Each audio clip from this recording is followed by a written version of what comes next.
Buenas noches. Vamos a dar inicio a la sesión mensual del Colegio Mexicano de Reumatología correspondiente al mes de agosto de 2017.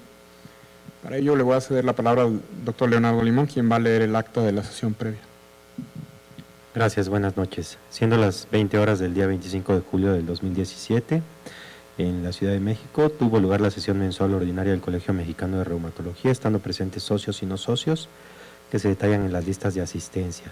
El doctor Daniel Givillé dio la bienvenida a los asistentes, inició la sesión bajo la orden del día de lectura y aprobación del acta del mes anterior. Se procedió a la lectura del acta y se votó como aprobada por unanimidad. En el mes de julio, en cuanto al informe del Comité Ejecutivo, en el mes de julio se publicó el Código de Ética, el cual se puede consultar en la página web. Fue revisado por el Comité de Ética a lo largo de los últimos meses. Se agradece el trabajo al doctor Miranda Limón, que es el presidente del Comité de Ética, y a los integrantes de este comité. Se sostuvieron reuniones con los investigadores beneficiados por el Fondo de Investigación del Colegio para determinar la manera en la que se distribuirán los fondos, y se acordó con ellos que la compra de los insumos se facturará al colegio para no infringir ninguna ley fiscal. Aún hay pendientes reuniones en este sentido con otros investigadores beneficiados. La actualización del posicionamiento del Colegio Mexicano de Reumatología en relación a biosimilares ya fue aceptada por la revista Reumatología Clínica y actualmente se encuentra en galeras, tras lo cual se publicará en línea y posteriormente en algún número de la revista. En relación al encuentro de residentes y profesores, el programa final ya se encuentra en línea, se llevará a cabo los días 11 y 12 de agosto. Se enviaron las invitaciones a residentes y profesores involucrados, así como a los miembros del consejo que van a participar en el programa académico. En julio hubo 2 eventos de Promédica que fueron avalados por el Colegio Mexicano de Reumatología. Se invitó a todos a asistir al Simposio México-Canadiense sobre espondiloartritis, que se llevará a cabo en Guadalajara, Jalisco, los días 14, 15 y 16 de septiembre. Hay aproximadamente 100 becas de la industria disponibles por parte de UCB, Pfizer y Novartis. En total participarán 32 reumatólogos entre mexicanos y canadienses en este evento, y se invitó a todos a que participen también en la asistencia del evento. En asuntos generales, el doctor Silveira informó que su labor como editor en jefe de la revista de Reumatología Clínica termina el 31 de diciembre de este año y se tendrá que elegir un nuevo editor. El coeditor mexicano será José Álvarez Nemeyey y como coeditor asociado Mario García Carrasco. Y los próximos 2 años los editores serán españoles, en este caso será Francisco Blanco, lo cual fue ratificado por la Sociedad Española de Reumatología para un nuevo periodo de 4 años. Probablemente en la segunda quincena de agosto o a más tardar los primeros días de septiembre se va a lanzar la convocatoria como hace 4 años para elegir un nuevo editor y para todos aquellos que estén interesados en ser parte del cuerpo editorial de la revista, que puedan estar pendientes. En Mérida se tuvo una reunión con el doctor José Álvarez, acordando las características de la convocatoria, los puntos a tomar en cuenta y el sistema de puntaje.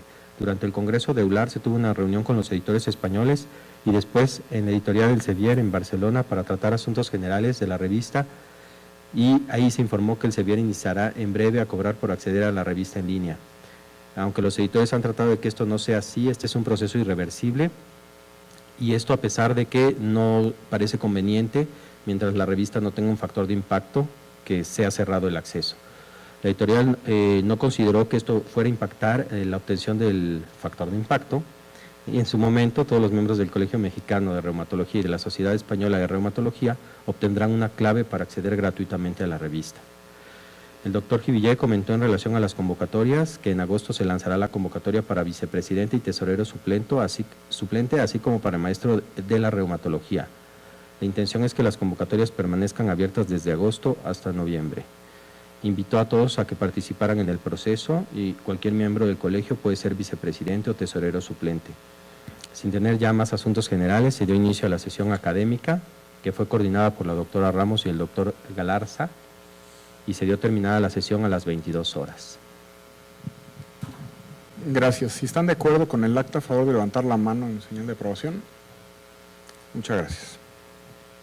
En relación a las actividades que el Comité Ejecutivo del Colegio ha realizado durante el mes de agosto, ya se publicó el posicionamiento del Colegio Mexicano de Reumatología en relación al uso de biocomparables. Se encuentra disponible en línea y hay un link en la página web a dicho documento.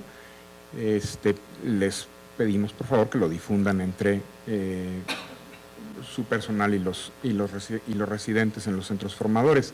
Se llevó a cabo la reunión de residentes y profesores de reumatología los días 11 y 12 de agosto en Ixtapan de la Sal. Fue un evento en el que acudieron prácticamente 130 personas y todo el mundo pareció pasársela muy bien, además de que académicamente me pareció que fue bastante provechoso. También está disponible el programa final del simposio de espondiloartritis que se llevará a cabo dentro de 2 semanas en Guadalajara, Jalisco. Ha habido solicitudes de becas en este sentido y se han otorgado ya todas las becas con las que contábamos para dicho simposio. El día de ayer se abrió el sistema para someter resúmenes al Congreso, al 46º Congreso Mexicano de Reumatología, que se llevará a cabo en Chihuahua, por lo cual los invitamos a someter sus resúmenes. La plataforma permanecerá abierta hasta el 30 de septiembre y aunque sé que todos los años decimos lo mismo, no va a haber prórrogas.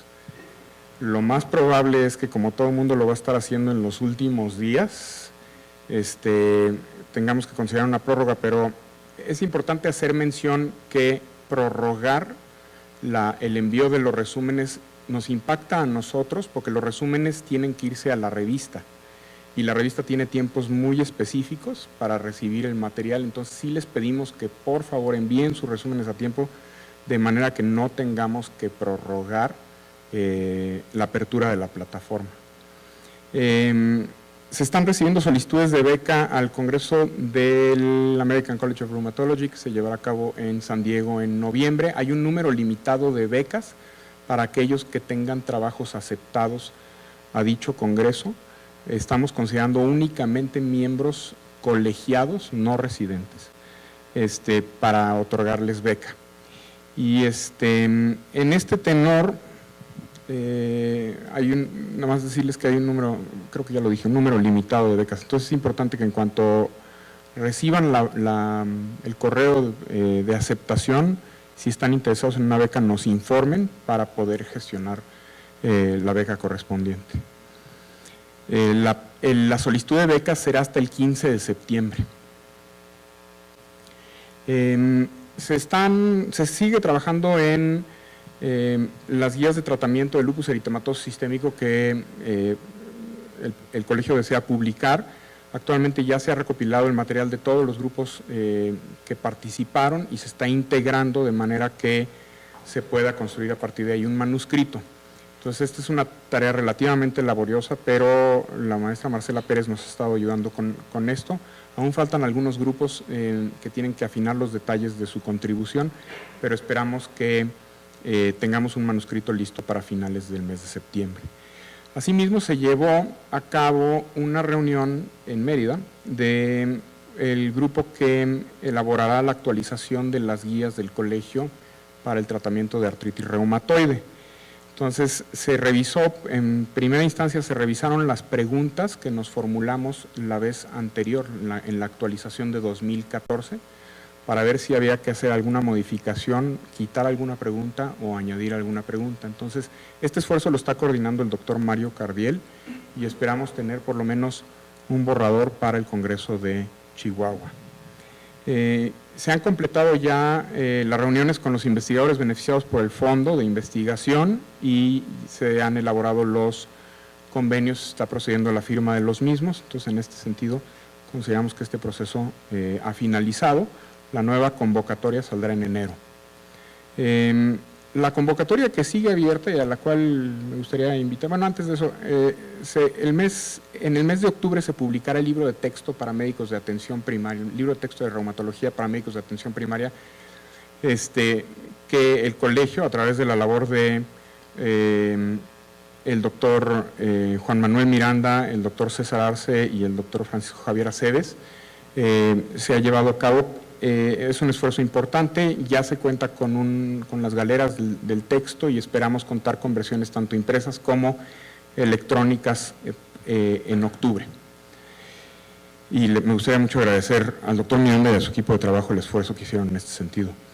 Y finalmente la convocatoria que sigue abierta y a la cual me gustaría invitarlos a todos a participar, todos los que no han participado en el pasado, es para vicepresidente y tesorero suplente, así como maestro de la reumatología. Va a estar abierta hasta el 19 de noviembre, no podemos extender la fecha más allá del 19 de noviembre por cuestión estatutaria. Entonces, la convocatoria está abierta, manden las propuestas, postúlense, son experiencias inolvidables, se ganan el amor de todo el mundo. No sé si haya comentarios o asuntos generales que quieran tratar en este momento. De no ser así, me gustaría presentarles a la coordinadora de la sesión del día de hoy, quien es la doctora Mónica Vázquez del Mercado Espinosa. La doctora Vázquez del Mercado es profesora titular de la especialidad de reumatología en el Hospital Civil Juan I. Menchaca, en Guadalajara, Jalisco, y también es directora del Instituto de Investigación en Reumatología en la Universidad de Guadalajara. Gracias, doctora.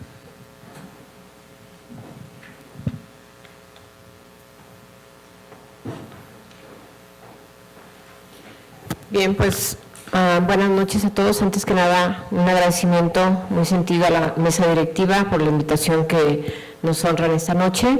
El día de hoy la agenda se integra por 4 ponentes. Vamos a hablar acerca de un artículo que hemos estado trabajando varios de los que están aquí presentes. Me da mucho gusto verlos hoy y agradezco su presencia, la doctora Lilia Andrade, el doctor Gabriel Medrano, entre otros, la doctora Olga Vera. Vamos a hablar de lo que es un registro de miopatías que nació como una iniciativa europea, de la cual somos parte activa. Vamos a darlos, digamos, un resumen de este artículo que está aceptado en la revista de Annals of Rheumatic Diseases, está en prensa de hecho. Y bien, sin mayor preámbulo voy a permitirme hacer la presentación de nuestro primer ponente, que es el doctor Jorge Enrique Aguilar Arriola.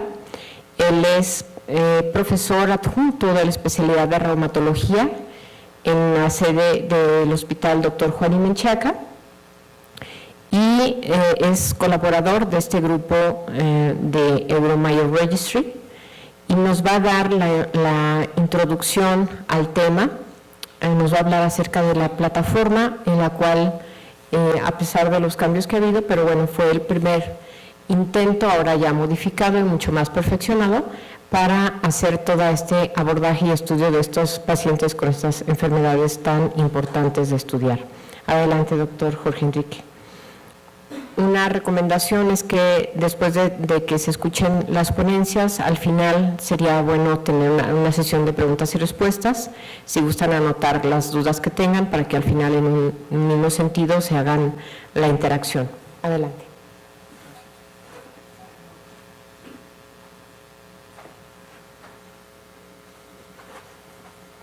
Muy buenas noches, muchas gracias por la invitación al Colegio Mexicano de Reumatología. Como bien comentó la doctora Mónica Vázquez del Mercado, el tema que vamos a iniciar en esta noche es de qué se trata la plataforma de Euromiositis, Euromionet. Esta ponencia tiene el objetivo de mostrar las características de la página del registro para darnos cuenta cuáles son los objetivos de este tipo de registro. Yo creo que muchos hemos manejado aquí algún tipo de registro en línea y es muy parecido a lo que muchos manejan. Si nosotros entramos a la página cualquier buscador y ponemos Euromayonet, va a ser la primera plataforma que nos sale. Dentro de la página de Euromiositis nos explican cuál es el objetivo de esta plataforma, donde nos dicen que pues, esta base de datos fue creada para obtener información uniforme, ordenada y longitudinal de los casos de miositis juvenil y del adulto para incrementar el conocimiento en general de las miopatías, el curso y el pronóstico de esta enfermedad. Estos son los países, los centros que están participando. Si vemos, parecen más centros, pero realmente son 11 países. Contamos con la aprobación de formar parte de este gran proyecto en la ciudad de Guadalajara, Jalisco, en el Hospital Civil de Guadalajara. Pero hemos tenido mucha colaboración, como ya lo comentaba la doctora Mónica, de la mayoría de importantes reumatólogos a nivel nacional.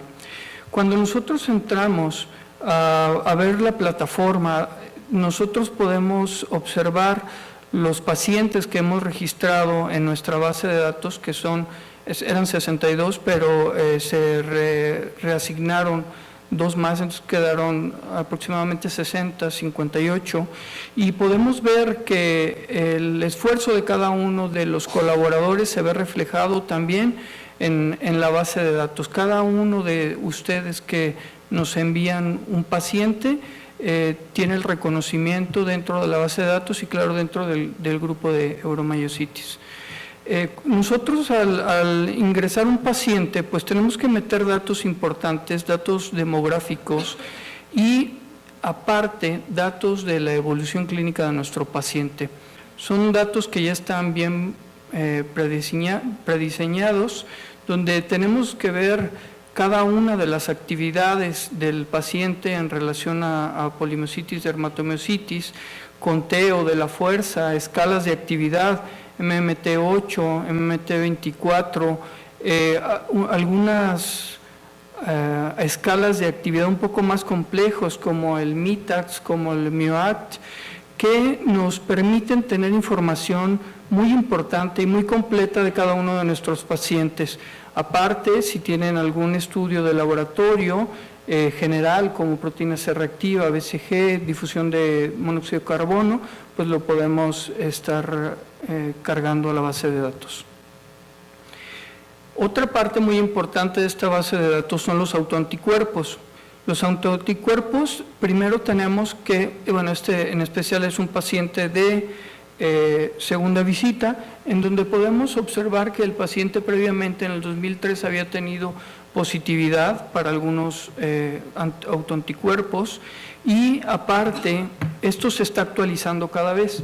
La segunda fecha que vieron fue solamente para tomar la imagen de la base de datos y podemos ver todos los anticuerpos que podemos meter, son bastantes los que podamos ver y cada vez los podemos estar actualizando para tener información nueva de cada uno de nuestros pacientes. Esto es en relación a autoanticuerpos. Entonces tenemos una evaluación de la actividad, tenemos una evaluación de autoanticuerpos, tenemos datos muy importantes de demográficos y también tenemos datos importantes en relación a la biopsia de cada uno de nuestros pacientes. Si tiene cambios específicos en los vasos, en cuestiones endoteliales y cada uno de los hallazgos, si tienen realmente algún cambio en las fibras musculares, si tienen inflamación, atrofia perifascicular, si tenemos inmunoespecificidad, pues podemos hacer algunos autoanticuerpos en la biopsia que también los podemos cargar en la base de datos. Cambios inflamatorios, infiltrados perivasculares, etcétera. Entonces es solamente para mostrar qué tan amplia es esta base de datos. Es una base de datos que nos da mucha información. Y uno de los puntos que se ha tomado más en cuenta para esta base de datos, si ven, es uno de los más explícitos, es las cuestiones de exposición medioambiental. Primero, dónde nació el paciente, cuándo se le diagnosticó, cuándo empezó con debilidad, cuándo empezó con otras manifestaciones que no eran debilidad, características especiales como peso, talla, si había fumado, tabaquismo, etilismo, exposición a rayos solares, si había tenido cambios, quemaduras, etcétera. Y si se fijan, son muchas las preguntas que tenemos que responder, tratando de adquirir el mayor conocimiento que podemos y tener una base de datos lo más extensa para poder sacar información importante y no solamente europea, sino que ahora también latinoamericana, gracias a la invitación que nos realizaron. y pues incluso hay algunas áreas donde nosotros podemos poner alguna otra opinión específica del paciente. Pues en conclusión, la base de datos de Aeromayonet es una base de datos internacional completa, organizada, de la cual se han generado y se seguirán generando conocimientos en relación a las miopatías inflamatorias, y referente a esta base de datos surgieron algunos artículos donde hemos participado, y le cedo la palabra a la doctora Mónica Vázquez del Mercado para que nos hable de algunos resultados que nos ha otorgado esta base de datos.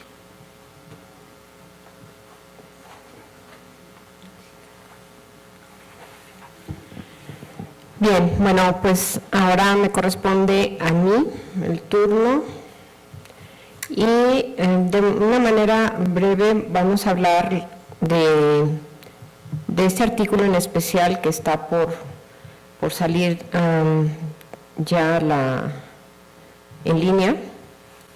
Ese es el título del artículo, que se llama El registro de Euromyositis, que es una herramienta de colaboración internacional para facilitar la investigación en miopatías. Y a nombre con todo el honor lo digo, a nombre del Grupo Mexicano, está ahí mi nombre entre los autores, pero también todos ellos aparecen como coautores. Bien, ya lo mencionó el doctor Jorge, esto es una plataforma renovada. Este esfuerzo, les platico un poco, inició hace aproximadamente 8 años, y desde ese tiempo hemos estado trabajando de manera en colaboración con diferentes centros de este país, principalmente La Raza, el Hospital General de México, el Hospital 20 de Noviembre del ISSSTE, y en Guadalajara el Centro Médico Nacional de Occidente y el Hospital Civil Dr. Juan y Menchaca. Al inicio, cuando nosotros empezamos a hacer esta por invitación, esta captura de datos por invitación de la doctora Ingrid Lomberg, después de pasar todo el proceso para la admisión, empezamos a trabajar en varios sentidos acerca de esto que más tarde se los voy a comentar. Bien, ¿por qué es importante trabajar en grupo en el tema de miopatías inflamatorias como muchos otros, pero especialmente en miopatías inflamatorias? ¿Y por qué es importante el que yo les presente esto el día de hoy? Primero, las miopatías inflamatorias tienen una prevalencia realmente muy baja a nivel mundial. Y si ustedes lo saben o lo pueden reconocer, es muy difícil que nosotros podamos encontrar, como lo vemos en otras enfermedades como artritis reumatoide o lupus, etcétera, ensayos grandes, por ejemplo, de la respuesta a determinados fármacos. No, en realidad no lo tenemos. ¿Por qué? Por la baja prevalencia. Por lo tanto, este tipo de esfuerzos, además de generar conocimiento, pues son herramientas clínicas útiles, porque inclusive nosotros ponemos también a los residentes a que estén interactuando ya con nosotros y empiecen un poco por el lado de investigación con todo el uso de estas herramientas, y nos da una idea muy clara de toda la profundidad del conocimiento, digamos, que tienen que tener en relación a los datos de biopsia muscular o a los datos digamos, de la expresión de ciertos autoanticuerpos específicos de miopatías, etcétera. Entonces, por eso hay muchas otras razones. Creo que el trabajo en equipo siempre va a ser muy importante. ¿Y por qué se presenta este trabajo? Bueno, porque es la base de datos más grande publicada en el mundo hasta el día de hoy, como lo van a ver más adelante, con más de 3,000 pacientes. Nosotros sabemos muy bien, pero no sabemos por qué, que las miopatías inflamatorias son enfermedades autoinmunes que se caracterizan por tener la presencia de anticuerpos que se les ha llamado específicos de miopatías y otros asociados. Dentro de los específicos de miopatías, si ustedes ubican todos estos, que no voy a estarles mencionando todos ellos porque los conocen perfectamente bien, si se dan cuenta, tienen en común algo, que es que van dirigidos en contra de proteínas que tienen que ver algo en la traducción, desde la elongación o desde el inicio hasta la maduración de las proteínas, o la transferencia para formar la cadena de aminoácidos, como son las sintetasas, ¿no?, de RNA de transferencia, el que lo ven en síndrome de antisintetasas, como lo señalo aquí. Espero que sí esté claro, creo que sí, aquí en la parte de arriba.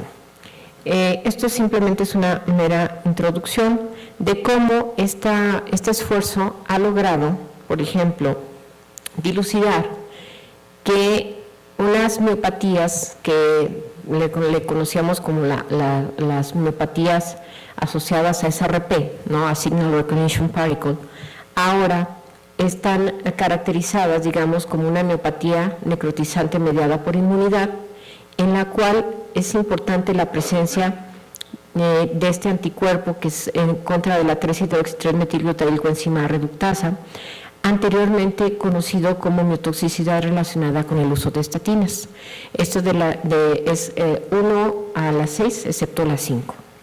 Entonces, estos esfuerzos han permitido redirigir esfuerzos, reevaluar y recaracterizar a muchos de los pacientes, como lo van a ver en los resultados de este artículo. Nuestros mismos pacientes que hasta el momento en este artículo se analizaron, que nada más son 94, ya llevamos más de 200, fueron, digamos, caracterizados de nueva cuenta, y van a ver qué interesante. Bien, estos son otros anticuerpos que son asociados, es decir, pueden estar presentes en otras enfermedades reumáticas. Esta parte de los autoanticuerpos va a ser motivo de un segundo artículo que ya estamos, digamos, colaborando todos. Es importante siempre reconocer o saber de dónde vienen todos estos esfuerzos, y este registro del Aeromyositis parte de una iniciativa conjunta entre la Universidad de Manchester, el Instituto de Reumatología de Praga y el Instituto Karolinska de Estocolmo. Ellos fueron los pioneros en hacer este esfuerzo, y ahora lo integran bastantes países, inclusive China.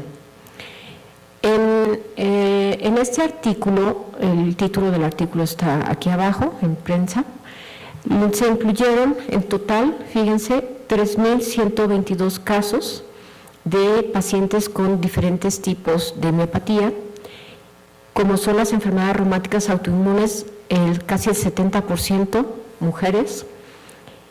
En el consenso, la dermatomiositis fue el tipo más común de miopatía inflamatoria, con el 31%, y en este artículo se analiza más que nada los subtipos clínicos en esta redefinición que les hago mención, y el involucro extramuscular que tienen los pacientes, así como factores de exposición ambiental y el tratamiento empleado para el tratamiento empleado para su seguimiento y manejo. Bien, este es el esquema, que estoy segura que no lo ven, como yo tampoco, pero aquí veo mejor. Ok, en total aquí son 3.487 pacientes en un inicio del screening. Después 317 fueron, como no tenían un diagnóstico claro, fueron eliminados, y se quedan 3.170 pacientes. A su izquierda ven, en este primer recuadro es el diagnóstico inicial, seguido de la reclasificación y el diagnóstico final. Entonces, esta primera hilera son el número de pacientes que tenían la primera clasificación como la miotoxicidad relacionada con estatina, 28, déjenme pongo los lentes porque no veo. Luego, la dermatomiositis amiopática, 42, 1.159 pacientes con dermatomiositis, 244 con miositis por cuerpos de inclusión. Déjenme ver mi computadora. Después, 35 miositis no especificadas, 97 dermatomiositis juveniles, 6 polimiositis juveniles, 42 en miopatías necrotizantes mediadas por inmunidad, 1.454 polimiositis y 60 síndrome antisintetasas puros. Cuando se hace la reclasificación y ven todos estos recuadros azules, no voy a ir uno por uno, pero al final de estos primeros quedan 358 como enfermedad del tejido conectivo, al final quedan 976 casos como dermatomiositis, 244 casos como miositis por cuerpos de inclusión, 90 casos como miopatía juvenil, dermatojuvenil, 107 como miopatía necrotizante mediada por inmunidad, 835 como polimiositis y 512 como síndrome antisintetasa. Y en lo que respecta a nuestros pacientes, en México, lo vemos aquí muy claro, fíjense cómo en la primera variedad de miopatía, la dermatomiositis, de los 62 que nosotros reconocimos como dermatomiositis, quedaron 58, de los 25 que reconocimos como poli, quedaron 23, como síndrome antisintetasa aumentaron los, porque no teníamos, quedaron igual, como miositis, sobreposición no tenemos ninguno, miositis por cuerpos de inclusión tampoco, la miopatía necrotizante quedó igual y la dermatojuvenil, los 6 pacientes quedaron igual. Entonces, esta reclasificación permitió de alguna manera, de acuerdo a los nuevos criterios y a la forma, digamos, de apego de este alineamiento, poder tener más claro cómo nuestros pacientes podían englobarse en un tipo de miopatía o en otro. ¿Cómo se hizo esta reclasificación? De acuerdo a estos nuevos criterios, que son el esfuerzo conjunto del ACR y el EULAR, con una sensibilidad y especificidad que lo ven ahí, con y sin biopsia muscular, comparado con el resto, como Peter y Bohan, Tanimoto, Targov, Dalakas, etc. Bien, ¿cuáles son los resultados más importantes? Se encontró una asociación importante del tabaco con enfermedad pulmonar intersticial, aquí tienen los odds ratio, disfagia, cáncer e involucro cardíaco. Aquí se le llama involucro cardíaco a la presencia de taquicardia, de pericarditis o de miocarditis en estos pacientes. Bien, y ustedes quizás pueden pensar, pues eso no tiene ninguna, no nos aporta ningún nuevo conocimiento, probablemente no, pero el que se haya validado todo esto en una serie tan grande de pacientes, creo que vale la pena y es algo muy importante, y nuevamente nos dice cómo el tabaco debemos evitarlo en los pacientes con enfermedades reumáticas, porque muchas veces hace más severa la actividad de la enfermedad. La enfermedad, hablábamos de la enfermedad pulmonar intersticial, se reportó, fíjense, en el 29%, su presentación más frecuente era de esperarse, como síndrome antisintetasa en el 71% de los casos. La disfagia hasta en el 40%, ahí ven el total de pacientes, es 790 de 1992, y fue más común observarla en la sobreposición. El cáncer, el desarrollo del cáncer estuvo presente en 9% de los casos, que esto me lo voy a detallar más adelantito, con predominio en dermatomiositis, un 16%, versus 6% en los clasificados como no dermatomiositis. El involucro cardíaco en 9%, mucho más en los que tienen sobreposición. Un dato curioso que no se había reportado, pero bueno, aquí fue importante, el signo de B, que lo vemos frecuentemente en dermatomiositis, fue más frecuente en la variedad del adulto que en la juvenil, ¿no? Y en el tratamiento, pues como se sabe, los glucocorticoides piedra angular del tratamiento de estos pacientes fueron empleados en 98% de los casos, seguidos por metrotexato en 71% de los casos y azathioprina en 50%. Esas tablas que siempre les digo yo a los residentes que tienen que leerse todo a 3 metros, y creo que aquí a lo mejor igual no se leen, y si mis residentes me están viendo, voy a hacer como los papás que dicen que no hagas algo y son los primeros en hacerlo, pero bueno. Bien, esta tabla presenta la información clínica y demográfica, habla del número de casos en total, de acuerdo a la variedad o tipo de miopatía, el género, la etnicidad, el promedio de inicio, la edad de inicio, y esto sí lo quiero otra vez puntualizar, no porque no lo sepan, sino por el comentario que voy a hacer. La edad de inicio en promedio, si ustedes ven, son rangos mucho más jóvenes que, por ejemplo, en los países nórdicos. En una ocasión la doctora Ingrid Lambert me invitó al Instituto Karolinska a presentar los primeros resultados preliminares que teníamos, y era muy evidente cómo la diferencia en la edad de presentación pues era sobresaliente, cuando allá normalmente están debutando entre los 60 y 70 años, y aquí los podemos ver desde la década de los 20, 40, etcétera. Y las características clínicas de acuerdo al diagnóstico: con debilidad muscular, el rash de cualquier tipo, el eritema periungual, las manos de mecánico, el Raynaud, y obviamente en las series ahí está registrado de manera muy clara cómo, de acuerdo a la variedad, pues es diferente, digamos, la frecuencia de esta presentación. Hablábamos del cáncer, y aquí esto es un dato creo que muy ilustrativo. Veamos cómo, si nosotros tomamos el 0 como el punto central, como está ahí en la gráfica, en el artículo, pues vemos como 10 años antes del diagnóstico, ya se sabe, pero puede estar presente el cáncer, así como años después del diagnóstico. Sin embargo, aquí llama la atención que 2 años antes el porcentaje puede ser hasta el 25%, mientras que después del diagnóstico de la miopatía, vean cómo el periodo se extiende hasta casi los 8 años, con un porcentaje que va de acuerdo descendiendo, pues de acuerdo a los años posteriores. Entonces, como el bloque más fuerte sigue siendo en los primeros 5 años.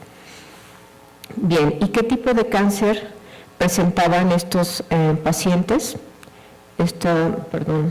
¿Cuál es? Aquí estoy. El más común fue cáncer de mama. Lo lamento, veo mejor en la computadora y acá se ve muy borroso, o no sé si soy yo la que no ve bien. El cáncer de mama, el cáncer de colon, ovario, pulmón y otros, ¿sí? Y obviamente también se incluyeron lo que nos comentaba el doctor Jorge Enrique Aguilar Arriola, que son los índices de actividad de la enfermedad, y se sabe que los pacientes que desarrollaban más problemas como el cáncer, como que fumaban más, que tenían este tipo de alteraciones extramusculares, tenían un peor pronóstico. Bien, la tabla 3 nos habla de las características de aquellos que presentaron enfermedad pulmonar intersticial, involucro cardíaco, malignidad y disfagia dentro de este primer reporte del rhamnoiditis. Y entonces lo pueden ver como presenta ausente y las P's, y los totales al final. Bien, entonces esto era la edad de inicio promedio de la enfermedad, y se caracterizaban por el género, por estar el antecedente del tabaquismo, o por la exposición actual del tabaquismo, por alguna exposición medioambiental, y el número de medicamentos también que habían tomado los pacientes. Después se hacían las evaluaciones de severidad en estos mismos casos, y lo mismo, se volvía a encontrar la misma relación, que es muy difícil señalarlo ahí, pero bueno, si ustedes lo pueden ver, las P's están a la derecha de cada una de las tablas, y pueden ver todo lo que fue significativo. Bien, los medicamentos, les decía en un inicio, los que más frecuentemente se utilizaron fue metrotexato, seguido de acetioprina, y de ahí ciclosporina, antimaláricos, micofenolato, tracolimus, leflunomida. Terapias biológicas nada más se englobaron como rituximab y otros, la inmunoglobulina intravenosa, plasmaféresis, y otros como tal se pusieron como ciclofosfamida, terapias tópicas, etcétera. No es muy diferente la experiencia en el mundo, pero evidentemente otros países hacen un poquito mayor uso de otros agentes que nosotros. Como conclusión, esto es un estudio multicéntrico y multiétnico que demuestra la importancia del esfuerzo clínico conjunto, la importancia de las manifestaciones extramusculares, principalmente la influencia también del tabaquismo en la severidad de la enfermedad, en lo que son las miopatías. Se enfatiza a las miopatías inflamatorias idiopáticas como enfermedades multisistémicas inflamatorias que se ven muy favorecidas de que nosotros logremos un diagnóstico temprano y un tratamiento al igual lo más temprano posible. Y un trabajo de investigación extenso está por venir, como nos va a hablar la doctora Olga Vera. Por último, quisiera simplemente mostrarles algunos de los trabajos publicados. El primero es el que va a salir ya dentro de poco en las plataformas electrónicas, pero vean cómo se ha tenido algún producto de este esfuerzo de estos varios centros aquí en México, y me queda obviamente expresar nuevamente mi agradecimiento muy sincero a todo el Grupo Mexicano de Colaboración. Aquí lo tengo, no por orden de importancia ni mucho menos, sino simplemente por hospital. El doctor Luis Javier Jara Quesada, al doctor Miguel Ángel Saavedra, la doctora Claudia Cruz Reyes, la doctora Olga Vera Lastra, la doctora Lilia Andrade Ortega, el doctor Gabriel Medrano, el doctor Minoru Sato, el doctor Mario Salazar, el doctor Eduardo Gómez Bañuelos, que a continuación les hablará de un tema muy interesante, el doctor Juan Enrique Aguilar Arreola, el doctor Sergio Durán, la doctora Roselena Navarro Hernández y el doctor Marcelo Petri, que fue parte de su trabajo, una tesis de maestría y posteriormente de doctorado, y en ese momento se encuentra en el Karolinska. Con eso termino y agradezco su atención. Bien, después de su servidora, continúa el doctor José Jesús Eduardo Gómez Bañuelos, reumatólogo, profesor investigador de la Universidad de Guadalajara y profesor adjunto de la especialidad de reumatología del Hospital Civil Dr. Juan Menchaca, miembro del Sistema Nacional de Investigadores, y nos va a hablar de lo que son los anticuerpos anti-PAD y otros anticuerpos en miopatías inflamatorias. Adelante, Lalo.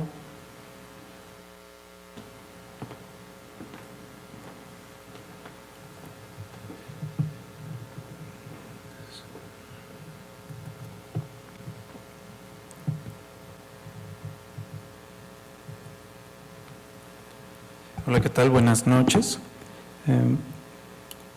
Antes que nada, pues me da mucho gusto estar aquí, y agradecer la invitación del Colegio Mexicano de Reumatología para poder tratar de algunos de los temas que trabajamos y que empezaremos a trabajar en el Instituto de Investigación en Reumatología y en Guadalajara. En esta plática, hablaré sobre el papel de las peptidilginildeminasas en miopatías inflamatorias idiopáticas, ¿sí? Sobre todo, a manera un poco de comparación en lo que ocurre en el fenómeno de citrulinación en artritis reumatoide. Y además explorando las posibilidades que existen todavía de investigación en este tema.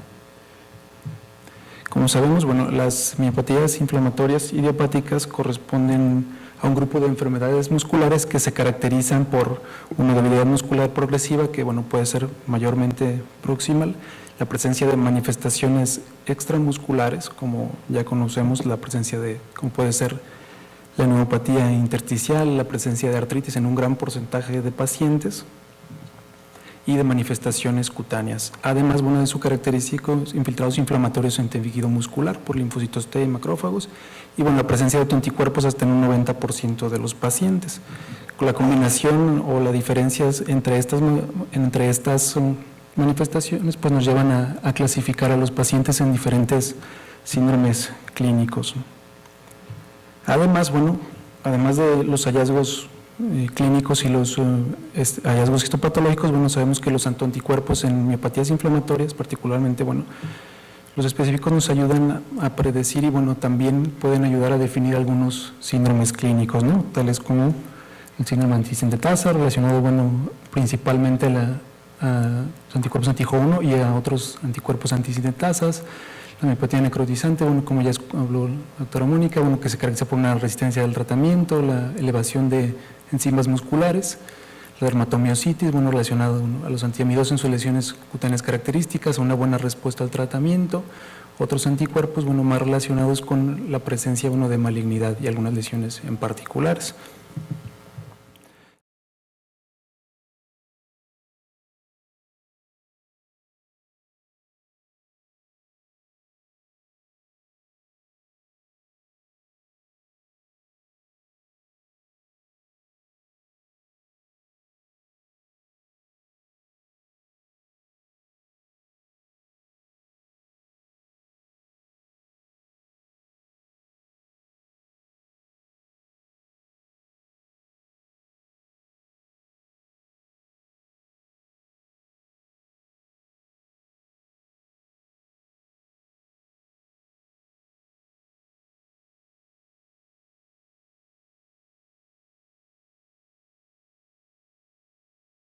Pueden estar presentes en otras, y mayormente en otras enfermedades reumáticas autoinmunes, y que, bueno, pueden, o mayormente están relacionados a síndromes de sobreposición y que pueden estar en frecuencias que pueden ser muy similares a la de los anticuerpos específicos a miositis. Y bueno, por otro lado, con este concepto de citrulinación, recordamos que este es una modificación posttraduccional que es catalizada por una familia de enzimas, que son las peptidilarginil deaminasas, de los que conocemos, bueno, al menos 5 isoformas, ¿no? De 1, 2, 3, 4 y 6. Estas enzimas, en una reacción dependiente de calcio, lo que logran, bueno, la modificación del aminoácido, de los residuos de arginina, las secuencias peptídicas a citrulina. Esta modificación ocurre, bueno, de residuos de aminoácidos que tienen una carga positiva a negativa y que tiene consecuencias que son importantes, para tanto de manera fisiológica como en un contexto de autoinmunidad, ya que este cambio, bueno, en la carga de la proteína puede provocar cambios conformacionales en su estructura, lo que puede modificar la manera en que interactúan con otras proteínas, la manera en que son procesadas de manera proteolítica y, bueno, pueden de manera patogénica, bueno, presentar o descubrir antígenos que de otra manera permanecen como crípticos y generar una respuesta autoinmune contra estas proteínas. En lo que mayormente sabemos de los anticuerpos contra proteínas citrulinadas es en el contexto de la artritis reumatoide. Sabemos que, bueno, estos anticuerpos reconocen proteínas que han sido citrulinadas, mayormente vimentina, alfenolasa, fibrinógeno, el colágeno tipo 2, RA33, entre otros, ¿no? Estos, bueno, sabemos que están presentes en aproximadamente un 80% de los pacientes con artritis reumatoide, y en este contexto son importantes ya que nos hacen dividir a la artritis, pensar en ACPA positiva o ACPA negativa, en que la primera, bueno, relacionan con una mayor severidad, mayor progresión radiográfica, una mayor frecuencia de osteoporosis, mayor sintomatología más severa y alteraciones incluso metabólicas y cardiovasculares, como resistencia a la insulina o enfermedad cardiovascular. En el campo de como primera evidencia, bueno, de la presencia de proteínas citrulinadas en las miopatías inflamatorias, podemos considerar, bueno, la presencia de los ACPA o de los anticuerpos contra proteínas citrulinadas en miositis. A esto, bueno, no son anticuerpos que se evalúen de manera sistemática en las series de los pacientes. Esto lleva a que haya cierta variación o un consenso en cuanto al papel que pudieran jugar en estas enfermedades. Aquí, bueno, describo tres cohortes, bueno, en las que se han evaluado la presencia de estos anticuerpos. Una primera en la que, bueno, de un grupo aproximadamente de 120 pacientes con miopatías inflamatorias, se encuentra total pueden llegar a ser un 2.4%, sin embargo, parece que son más relevantes en el contexto del síndrome de antitinsintetasa, en el que los pacientes que presentan estos anticuerpos, los ACPA o pacientes con el síndrome, generalmente desarrollan una poliartritis que es muy parecida a la que se presenta en artritis reumatoide, una poliartritis simétrica que afecta articulaciones metacarpofalángicas, carpos, interfalángicas proximales, y que comúnmente tiene un curso que es erosivo en 80% de estos pacientes. Y generalmente, bueno, tiene cierto efecto en el pronóstico, ya que terminan utilizando una mayor cantidad de terapias biológicas, a diferencia de otros sujetos con el síndrome de antisintetasa. Esto principalmente a la enfermedad articular, sin diferencia en la enfermedad muscular. Sin embargo, bueno, esto contrasta con algunas otras cortes, bueno, en que también la prevalencia puede llegar a ser entre un 13%, 6%, en las que no hay una diferencia clínica clara en estos pacientes, en los pacientes con miopatías inflamatorias en general pudieran presentar anticuerpos contra proteínas citrulinadas sin tener un impacto importante en la aparición clínica de estos pacientes, sin una asociación particular con la presencia de artritis o sin una, digamos, sin asociación tampoco genética pues con los ACPA en relación a los alelos del epítope compartido. A esto, bueno, podríamos identificar entonces, por tanto, ciertos patrones clínicos relacionados con las miopatías inflamatorias y los ACPA, en el que pudieran comportarse como un síndrome de sobreposición, intentasa más artritis reumatoide, en el que generalmente comienzan los síntomas de la miopatía inflamatoria hepática y posteriormente, bueno, pueden desarrollar poliartritis simétrica erosiva y, bueno, los ACPA. Existe también la otra contraparte, en el que podemos tener la artritis reumatoide como inicio inicial ACPA positivo y que posteriormente, 2 años más o menos, o años después, podrían desarrollar los síntomas de las miopatías inflamatorias idiopáticas como debilidad muscular, proximal, miopatía intersticial, lesiones cutáneas, o el otro escenario en el que podemos tener pacientes que tienen miopatías inflamatorias idiopáticas, ACPA positivos, y que no son completamente clasificables como artritis reumatoide. Poco se sabe si estos pacientes posteriormente desarrollarán artritis, ya que no hay un seguimiento en general a largo plazo. La diferencia en estos patrones clínicos pues ha llevado a pensar, bueno, si realmente estos ACPA son falsos positivos o no, las miopatías inflamatorias. A esto hay evidencia limitada. Algo que es importante, bueno, generalmente los pacientes que presentan ACPA tienen títulos que pueden ser de moderados a altos en cuanto a anti-CSPs o ACPAs. Solo existe al menos un reporte de caso en el que se haya determinado, bueno, si hay una especificidad real en estos ACPA en cuanto a los pacientes con miopatías inflamatorias idiopáticas. Este sería un caso clínico que fue publicado el año pasado en Tridiscaren Research. Por ejemplo, trata un poco el patrón, el primer patrón que hablamos, un segundo patrón en el que es un masculino de 27 años de edad que fue diagnosticado con artritis reumatoide, con títulos, bueno, de anti-CSP pues bastante altos, ¿no? 772 unidades por mililitro. 2 años después, bueno, se presenta y es hospitalizado por la intensidad de los síntomas relacionados con miopatía inflamatoria, debilidad muscular proximal, miopatía intersticial, que se corrobora, bueno, hay elevación de CPK de 7.000 unidades por litro y la presencia de anticuerpos también conjuntamente anti-Jo1, ¿sí? Aquí pues sí podemos ver, ¿no?, la evidencia de miopatía intersticial en la tomografía de alta resolución, perdón.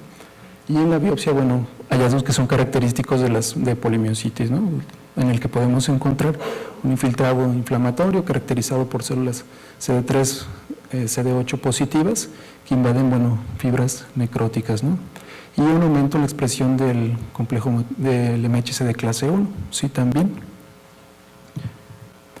Sin embargo, bueno, para confirmar si había o si existía o no, bueno, la inmunoespecificidad contra proteínas citrulinadas, realmente, bueno, se hicieron algunos ensayos. En este primer panel, lo que pueden ver, bueno, bueno, se buscó, en este caso se incubó el suero del paciente con extracto de proteínas de una línea celular de cáncer de cervix, GILA.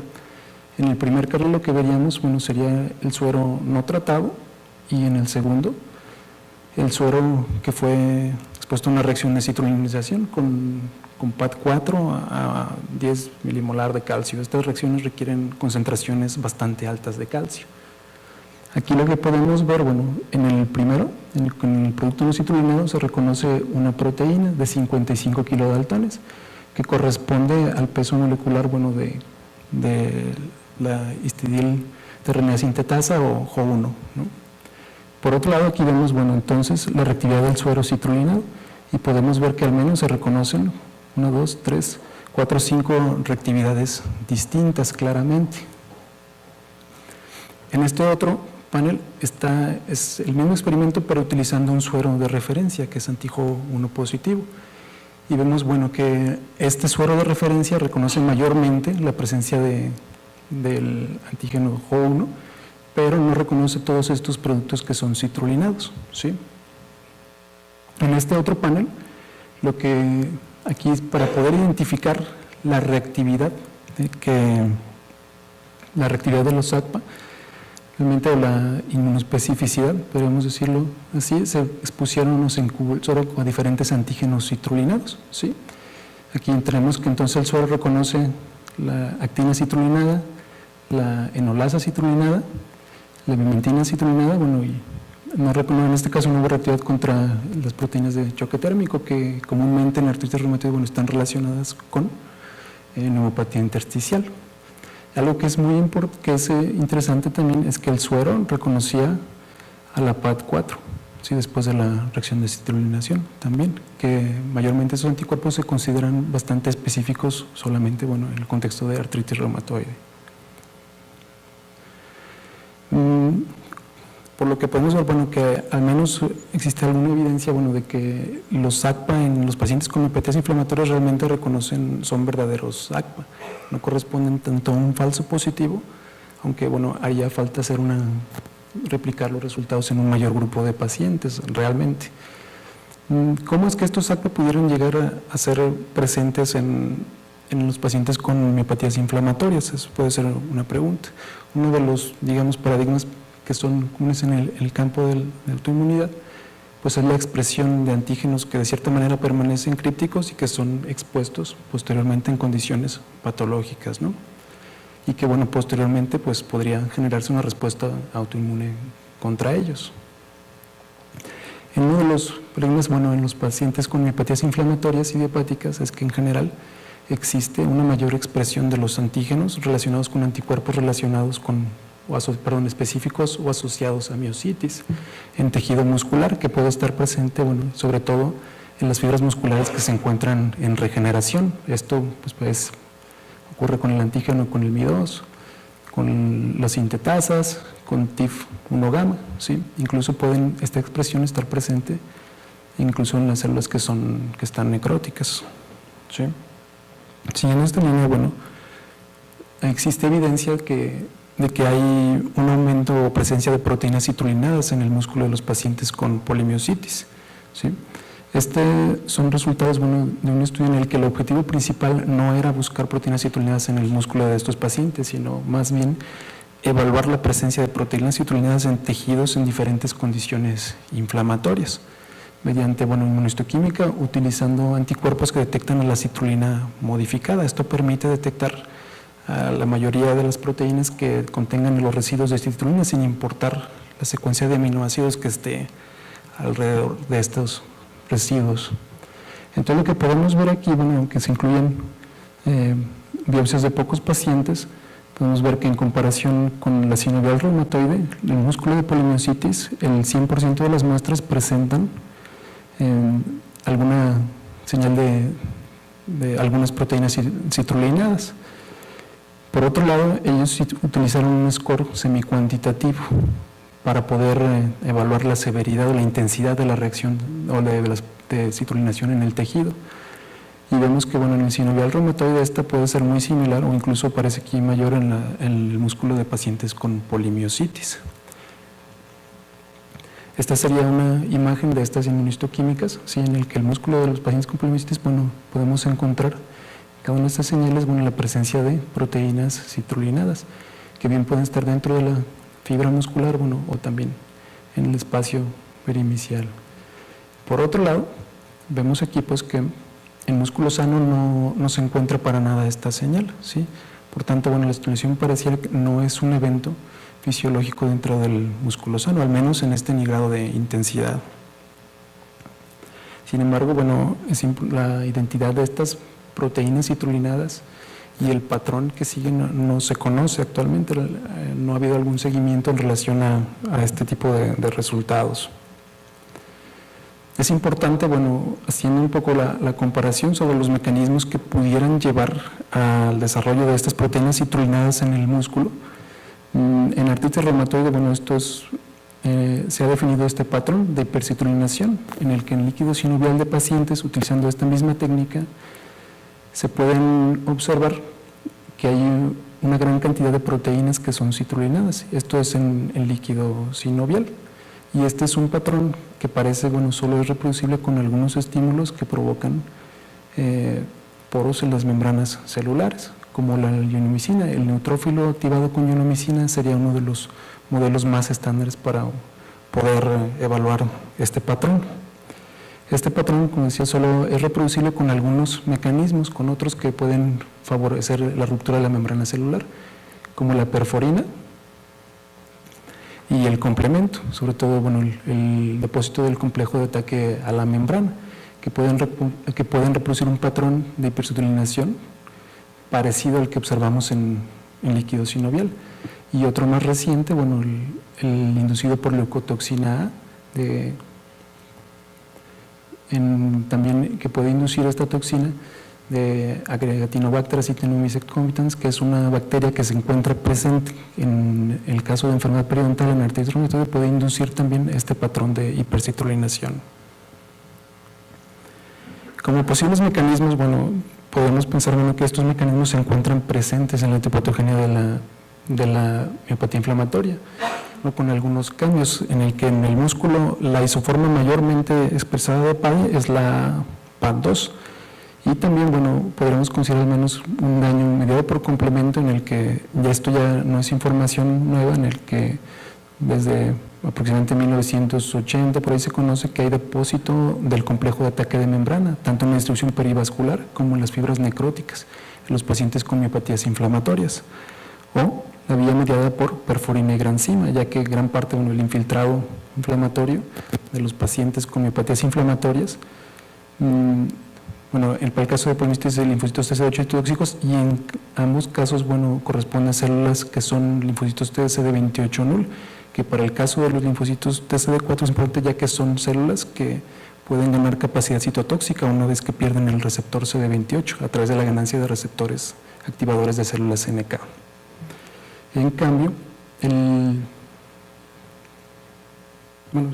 esto es todo, esta parte.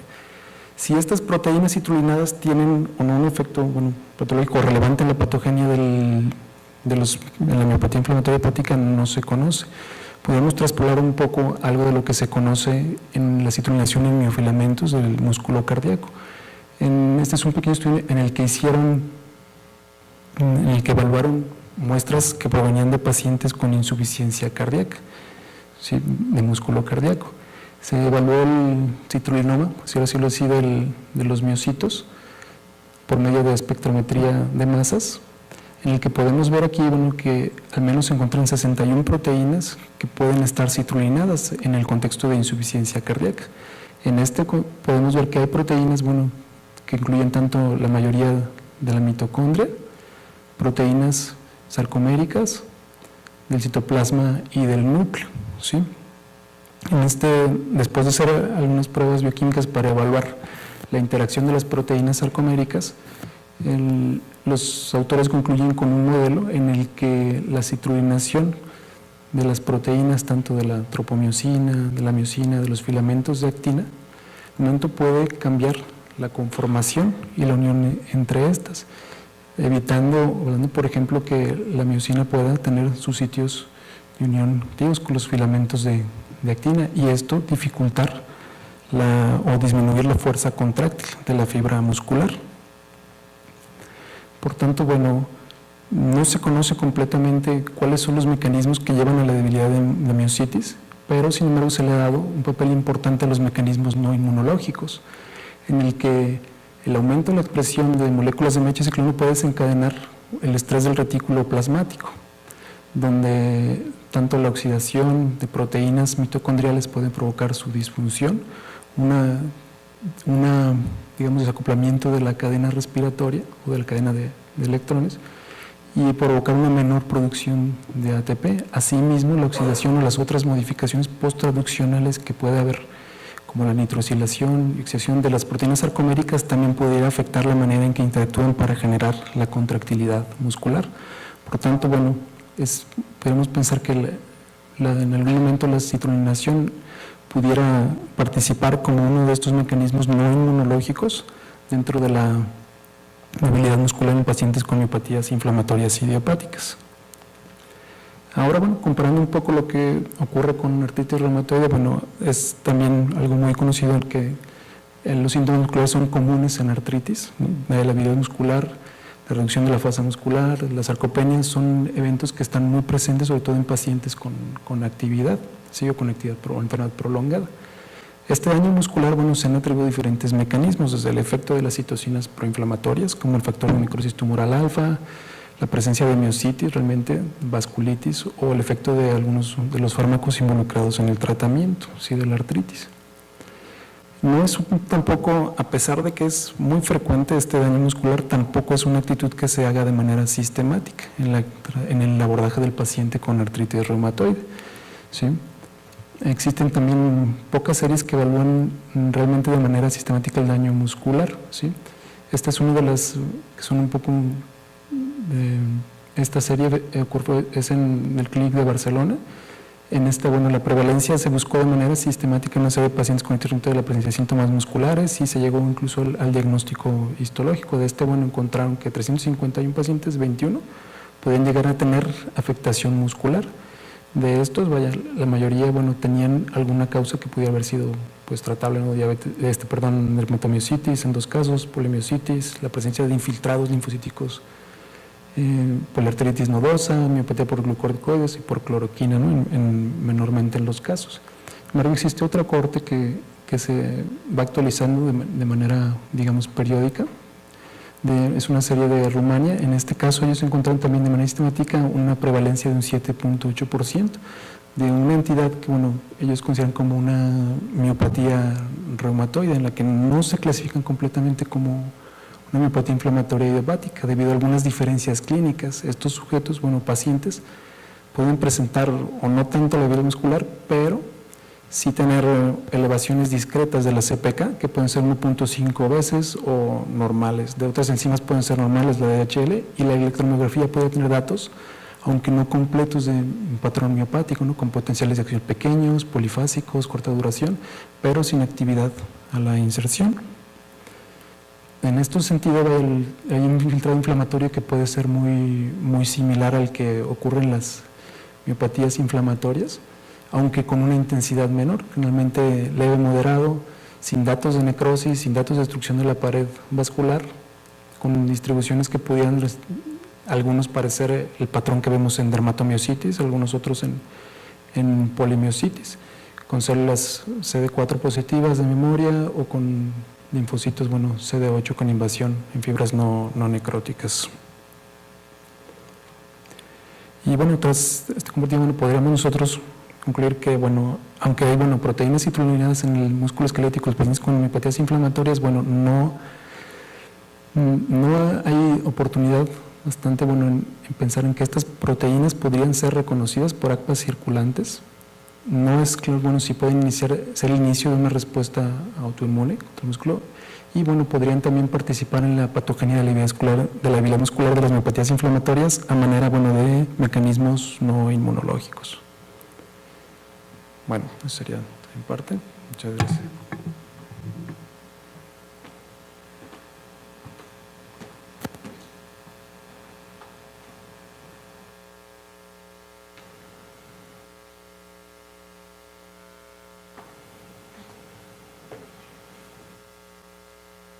Bien, por último, la doctora Olga Lidia Vera Lastra.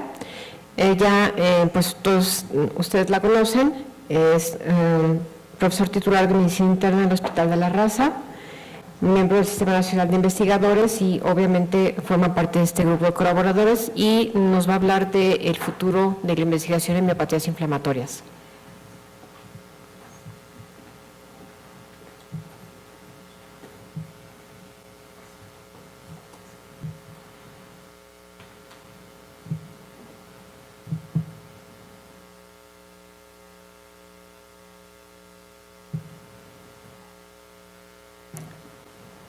Bien, pues buenas noches a todos. Quiero agradecer al Consejo Directivo por su invitación a esta sesión y en especial a Mónica por participar en este grupo tan importante.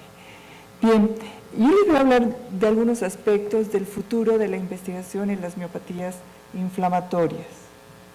Bien, es obvio mencionar que la creación de grupos de colaboración para el estudio de las miopatías es muy importante y seguramente en un futuro podrán dar respuesta a muchos de los aspectos que en el momento no se tiene respuesta. Por ejemplo, aspectos genéticos, aspectos de tipo ambientales, desde el punto de vista etiopatogénicos, los diferentes subgrupos de pacientes, la clasificación de estos pacientes y sobre todo los perfiles inmunológicos que pueden conducir a un perfil de respuesta terapéutica, el tratamiento y el pronóstico.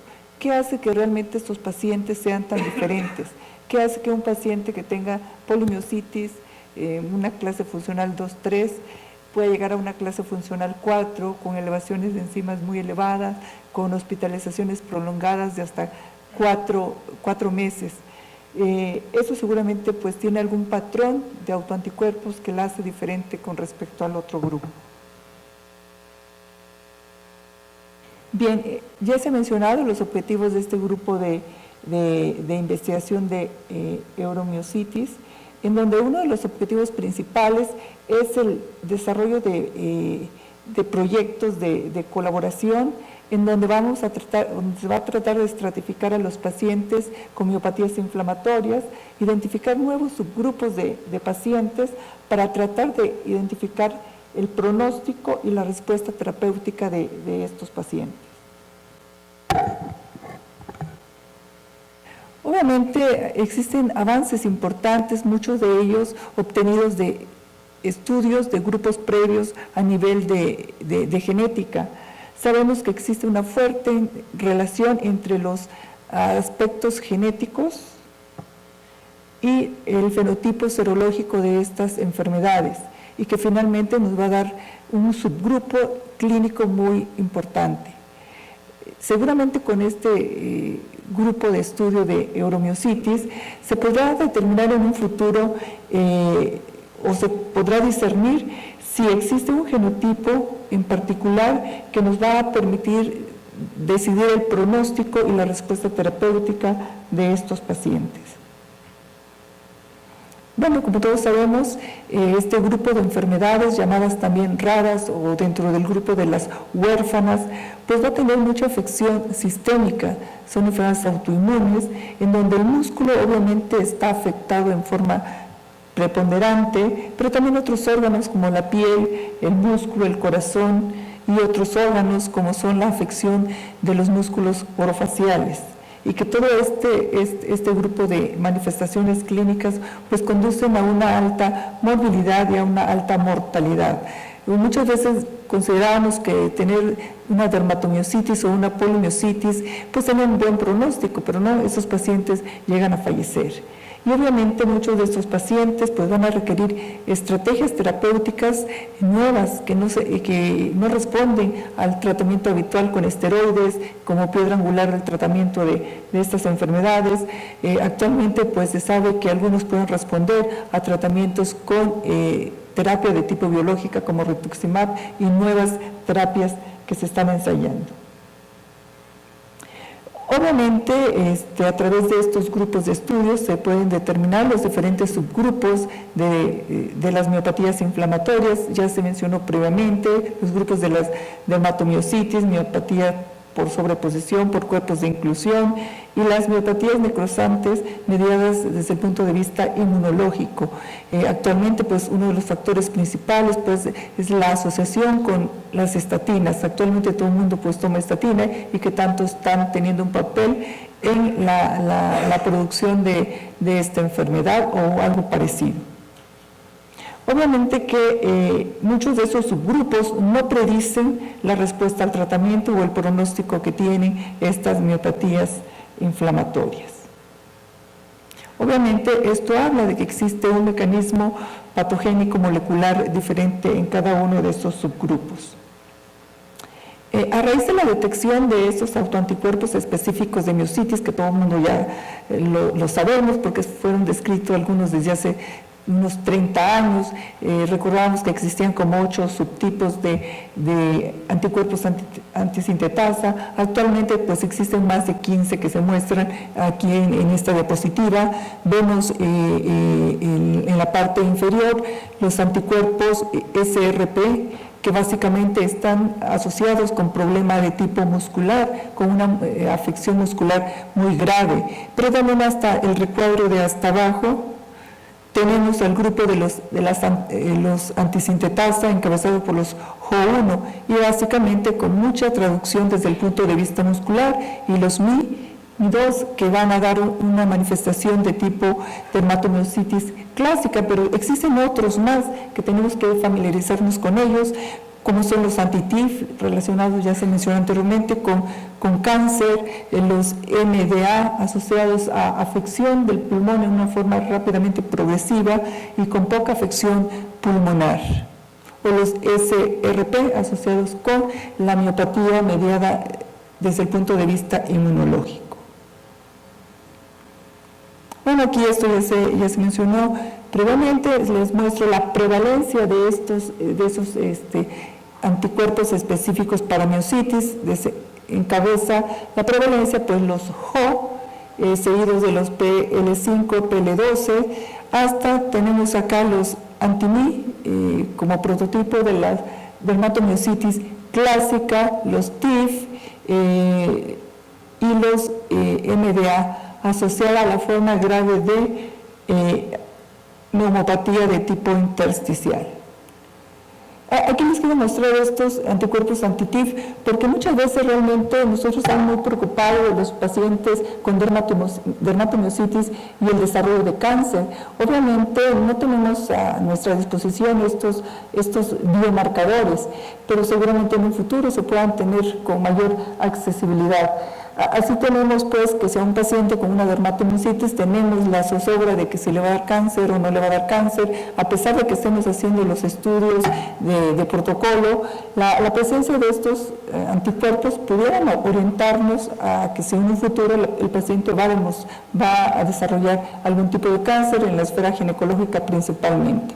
Les quise mostrar esta tabla porque aquí en nuestro país ya está caracterizado estos anticuerpos anti-TIF de la corte realizada en la Ciudad de México y la de Guadalajara fue un porcentaje de aproximadamente 16%, y esto es muy parecido a la que se observa en los países asiáticos, China y Japón, y aquí vemos que Italia tiene una menor prevalencia de estos autoanticuerpos.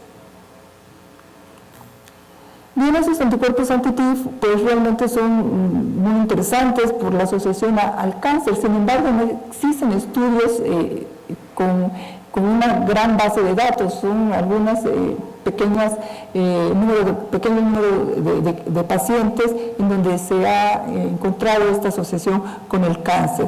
Pero se ha hipotetizado pues que en los adultos pues existe alguna mutación de estos TIF que van a producir una pérdida de la autotolerancia y puede originar malignidad, o bien la producción de autoanticuerpos mediante la pérdida también de la autotolerancia. En los adultos y también en los niños se considera la interacción que tienen estos anti-TIF con algunas proteínas de tipo viral para el desarrollo de cáncer, que obviamente en los niños pues es menos frecuente.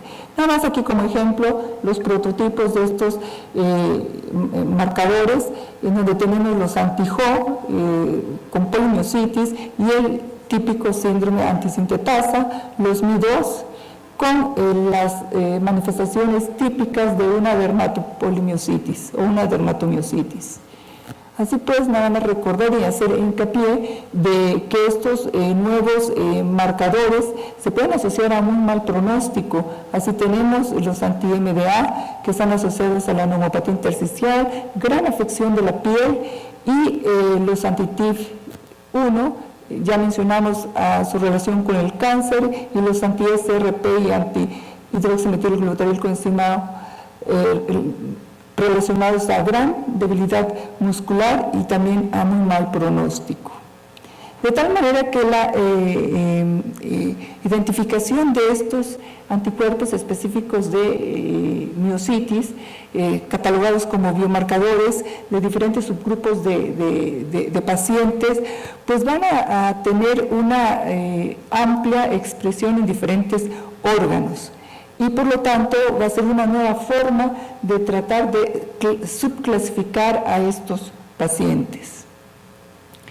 De allí que es importante mencionar que en futuras investigaciones, a través de, por ejemplo, yo espero que este estudio de euromiositis realmente pueda en un futuro tratar de predecir algunas respuestas al tratamiento y a la patogenia desde el punto de vista molecular de estos pacientes con polimiositis o miopatías inflamatorias.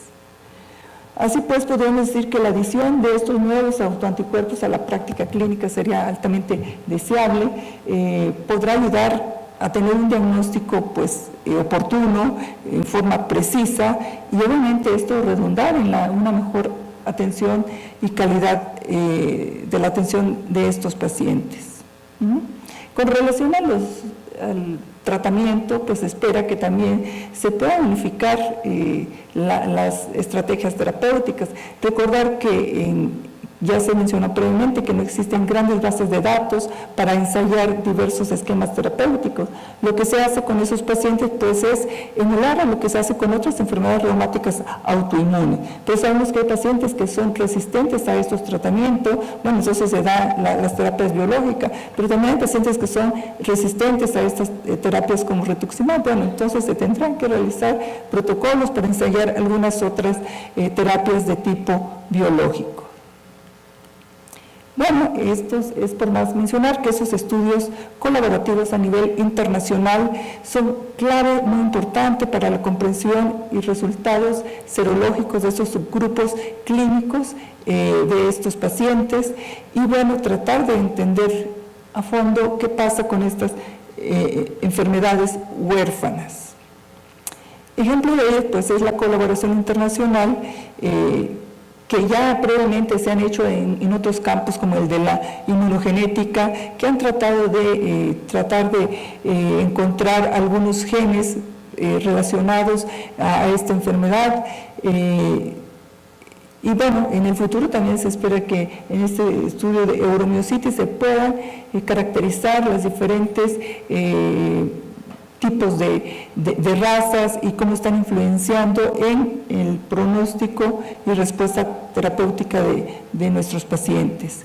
Otro ejemplo de ellos es el grupo de plataforma y el grupo CARRA, que básicamente es en base a niños, a miopatía juvenil, en donde pues, realmente se ha podido tomar decisiones terapéuticas y bueno, que en un futuro se pueda contrastar qué está pasando con los niños versus los adultos. Y en conclusión tenemos que con estos grupos de colaboración es muy importante para identificar distintos subgrupos de pacientes, validar el uso que tienen estos anticuerpos específicos de miositis como predictores de la enfermedad y considerarlos como unos verdaderos biomarcadores de tipo pronóstico y obviamente validar que estos anticuerpos específicos de miositis son biomarcadores y que permitirán probablemente determinar una mejor respuesta terapéutica a los diferentes fármacos. Pues es todo y muchas gracias.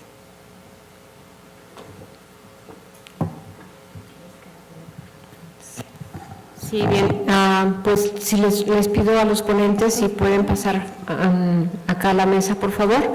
Si tienen alguna pregunta o comentario, pueden hacerlo en el momento. ¿Nadie? Sí, doctora Lilia, ¿cómo está? Adelante, buenas noches.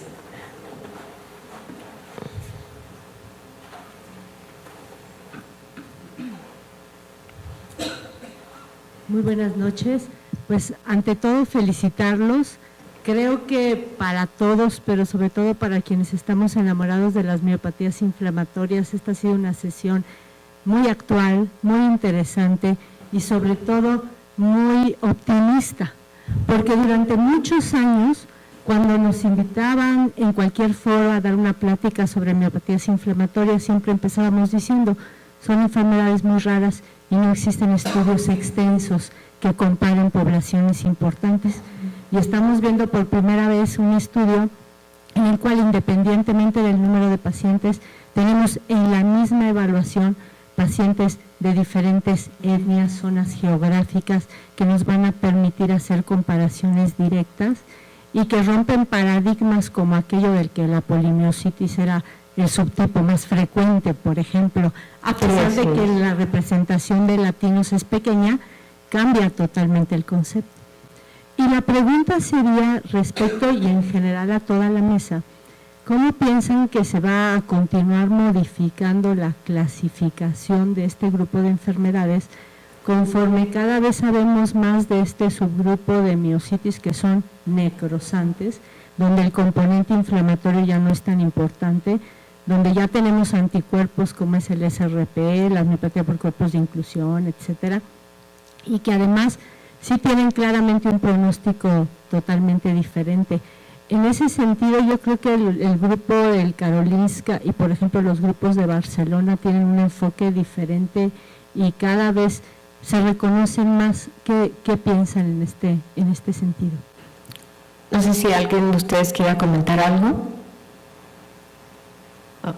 Bueno, este año salió en Annals of Neurology un trabajo muy bonito justamente de cómo un mecanismo que se propone para esta nueva redefinición de las miopatías respecto a por ejemplo, a la inmune mediada, ¿no?, necrotizante.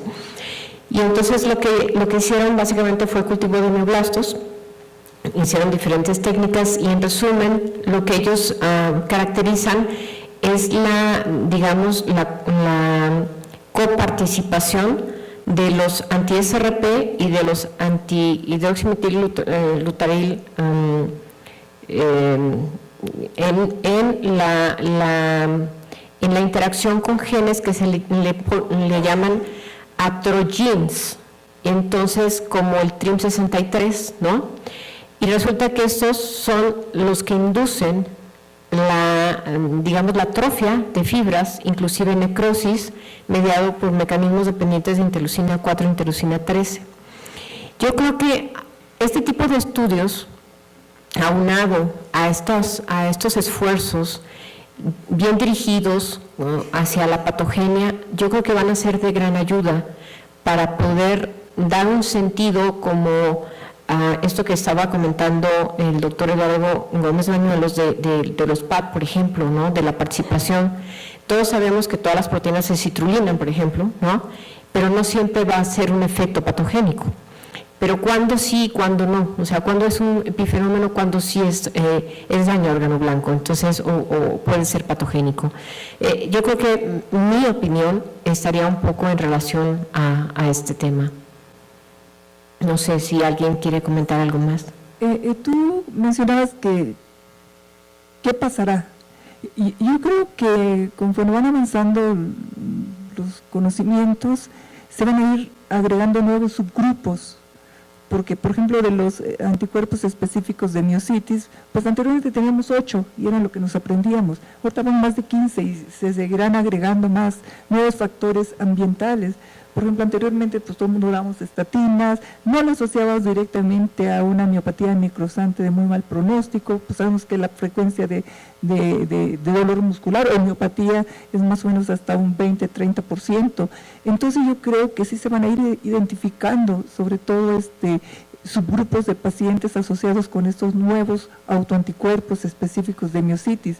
Pero bueno, realmente sabemos que no tenemos acceso a estos autoanticuerpos, entonces yo creo que solamente los estudios protocolizados o de investigación pues podrán ayudar a tratar de redefinir o reclasificar a esos subgrupos de miopatía, porque realmente es un grupo muy heterogéneo. Las miopatías son grupos heterogéneos de estas enfermedades huérfanas o raras.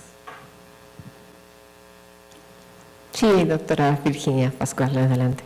Muchísimas felicidades a todos. La verdad es que es un orgullo ver a México no solamente colaborando, sino liderando un grupo internacional como el que están ustedes. Entonces, de verdad, todos los que están aquí, que forman parte de esto, felicidades. Comentaste, Mónica, que nuestra población mexicana tiene una edad de presentación temprana. Eso ya lo hemos visto, de hecho lo hemos descrito en artritis reumatoide en muchos países en Latinoamérica. ¿Han identificado alguna otra característica particular? ¿Y qué piensan sobre ese patrón donde en nuestras poblaciones se está presentando tan tempranamente la enfermedad, no solamente en miopatías inflamatorias? Bueno, eso es algo, gracias por la pregunta y la felicitación, Mir.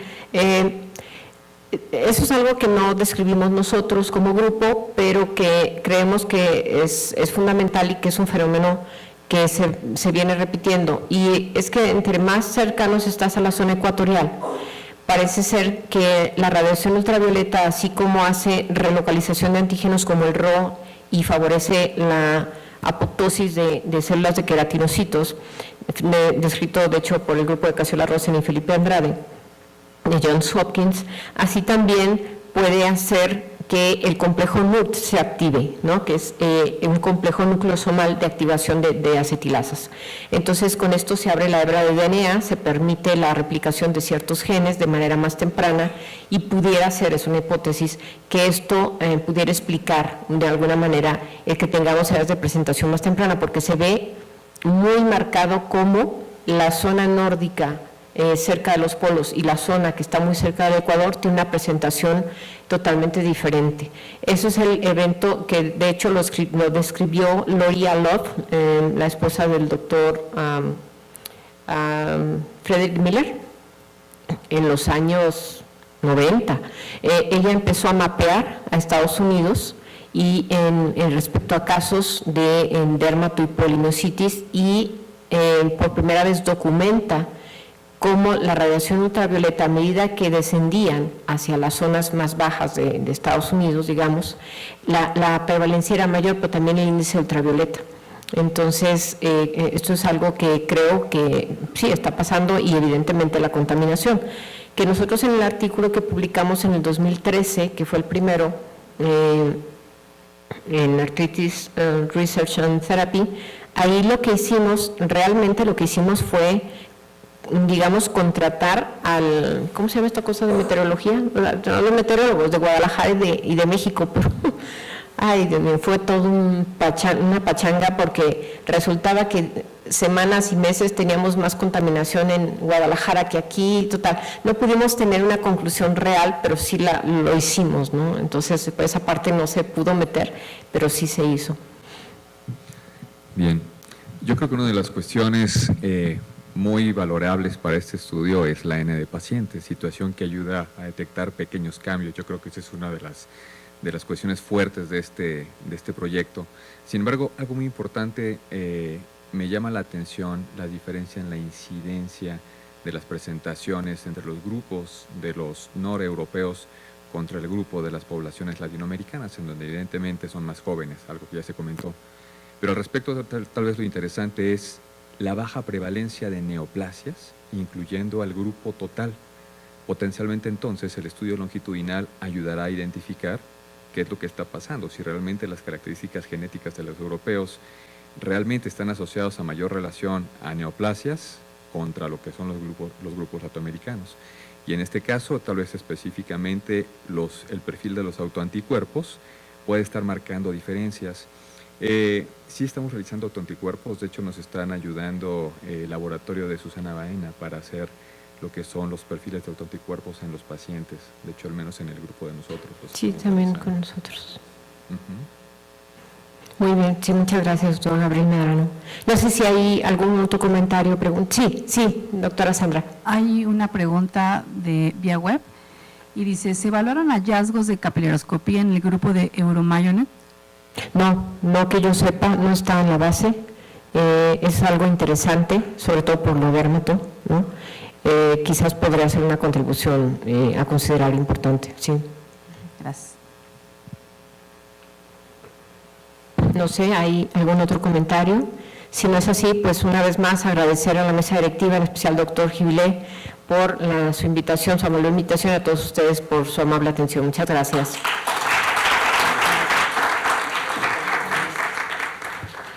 Muchas gracias a nuestros invitados del día de hoy. Recordarles a todos ustedes que si necesitan validar estacionamiento, pasen aquí afuera con América y ella les puede ayudar en ese sentido.